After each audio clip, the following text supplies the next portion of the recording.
ബെഡ്റൂമിലേക്ക് ക്യാമറ വെച്ച് ഇങ്ങനെ എണീക്കുന്നതും തുപ്പുന്നതും തൂറുന്നതും ഒക്കെ വീഡിയോ എടുത്ത് നാട്ടുകാരെ കാണിക്കുന്നത് വളരെ ബോർ പരിപാടിയാണ് കേട്ടോ. ബോർ എന്ന് പറഞ്ഞ പരമ ബോർ. എന്താ രാമേന്ദ്ര പ്രശ്നം? ഇന്നത്തെ നമ്മുടെ വീഡിയോ എന്ന് പറയുന്നത് നമ്മൾ ഇന്ന് അപ്പുവിന്റെ വീട്ടിലാണ്. അപ്പൊ ഒരു ഡേ ഇൻ മൈ ലൈഫ് എടുക്കാന്ന് വിചാരിച്ച്. ഇത്രയും വലിയ ഗതികെട്ടവൻ ഈ ലോകത്ത് വേറെ ആരെങ്കിലും ഉണ്ടാവും എന്റെ കർത്താവേ. ഇന്നിവിടെ ഇടിയപ്പവും മുട്ടക്കറിയും മരിച്ചീനി അവിച്ചതും കിഴങ്ങ് അവിച്ചതും പിന്നെ മീൻ പൊരിച്ചത് ചൂരമീന്റെ കറി. നീ ഇത്രയും ഭയങ്കരനായ വിവരം ഞാൻ അറിഞ്ഞില്ല. ചേച്ചി ഉണ്ട് ഇവിടെ. ചേച്ചി രാവിലെ എനിക്ക് ചേച്ചിയെല്ലാം വെച്ചിട്ട് പോയി. അപ്പൊ എനിക്ക് ഗംഗ ഒന്നും ചെയ്യില്ലെന്ന് ചോദിച്ചാൽ എനിക്ക് അറിഞ്ഞൂടാ ഗൈസ്. എനിക്കങ്ങനെ ഒരു ശീലമൊന്നും വന്നിട്ടില്ല രാവിലെ എണീറ്റ് അങ്ങനെ ചെയ്യണേന്നും. മേ ബി വരുമായിരിക്കും, ഹെൽപ്പ് ചെയ്യും. വേണമെന്നില്ല, കുറച്ച് സമയം എടുക്കുമായിരിക്കും. നിനക്ക് നാണമുണ്ടോ? ഓക്കെ, കാരണം എനിക്ക് ശീലമില്ല.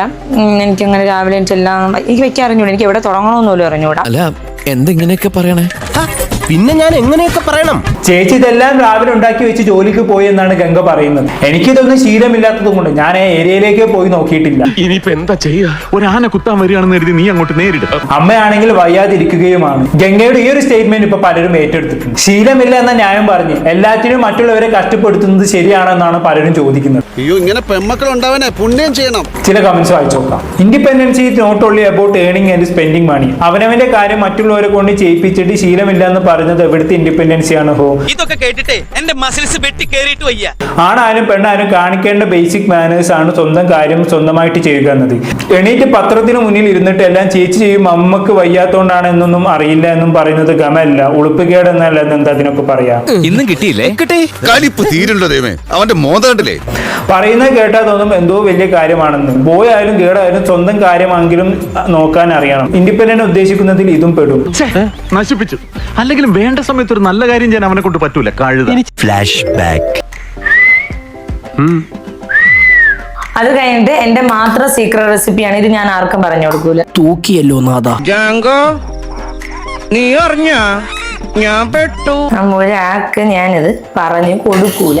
മര്യാദക്ക് ഇല്ലെങ്കിൽ ഞാൻ മഹാ ചീത്ത. അതെനിക്കറിയാമോ താ ചീത്തയാണെന്ന്. പക്ഷെ ഇത്രയും ചീത്തയാണെന്ന് എനിക്ക് ഇപ്പോഴാണോ മനസ്സിലായത്? നെക്സ്റ്റ് ഞാൻ കുറച്ച് നാരങ്ങനീര് ആഡ് ചെയ്യുന്നുണ്ട്. ഇതെല്ലാം നിങ്ങൾക്ക് നാരങ്ങ നീരില്ലാന്നുണ്ടെങ്കിൽ വിനാഗിരിയും ചേർത്ത് കൊടുക്കാം. പക്ഷെ അതെല്ലാം ചെയ്യാണ് ഒരു ഫാബ്രിക്കേറ്റഡ് വീഡിയോസിനും എന്നെ എന്റെ ഭാര്യയും തകർക്കാനാകില്ല. ചേച്ചി ഉണ്ട് ഇവിടെ. ചേച്ചി രാവിലെ എനിക്ക് ചേച്ചിയെല്ലാം വെച്ചിട്ട് പോയി. അപ്പൊ എനിക്ക് ഗംഗ ഒന്നും ചെയ്യില്ലെന്ന് ചോദിച്ചാൽ എനിക്ക് അറിഞ്ഞൂടാ ഗൈസ്. പറയുന്ന നിനക്കില്ലേലും കേൾക്കുന്ന എനിക്കില്ലടാ ഒരു ചളുപ്പ്. ചോറ് റെഡി. നമ്മളെ മോര് കാച്ചിയത്, നെത്തോലി ഫ്രൈ, ഓംലെറ്റ്, ബീട്രൂട്ട് തോരൻ, കോവയ്ക്ക വിഴുക്ക്, ചമ്മന്തി, കണ്ണിമാങ്ങ അച്ചാർ. കയ്യടി, എന്റെ എല്ലാ മാനവും പോയി.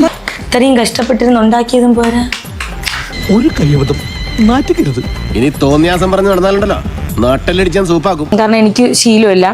എനിക്കങ്ങനെ രാവിലെ എല്ലാം എനിക്ക് വെക്കാൻ അറിഞ്ഞൂടാ. എനിക്ക് എവിടെ തുടങ്ങണമെന്ന് പോലും അറിഞ്ഞൂടാ. നിന്നെ ഇതിനൊന്നും കൊള്ളുകയില്ലെന്ന് നീ വീണ്ടും വീണ്ടും തെളിയിച്ചിരിക്കുകയാണ് എന്റെ വിജയ. നമുക്ക് പിന്നെ കാണാം. Okay, all the best.